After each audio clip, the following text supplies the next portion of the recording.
Hi guys, welcome back to my YouTube channel. So for today's video, we're gonna open my Kikyo costume even if I open it na.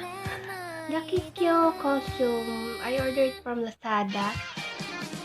It's 7 days before it's delivered to me. And the costume it's worth the price for me, for my beginner. Yeah. So let's open it. I ordered it's Kikyo's costume and it is called Nico. I'm gonna paste a picture right here on the top right. Yeah.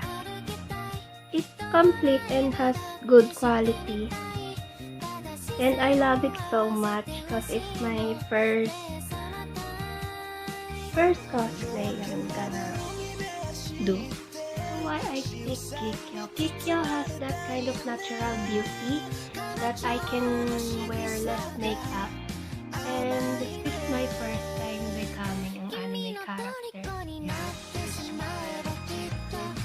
I love Kikyo so much when I watch Inuyasha for the first time. So yeah, that's it. And let's proceed to the makeup tutorial. I hope you like it. And don't touch me if I'm not that similar to Kikyo, but I'm doing my best to achieve that look. Thank you.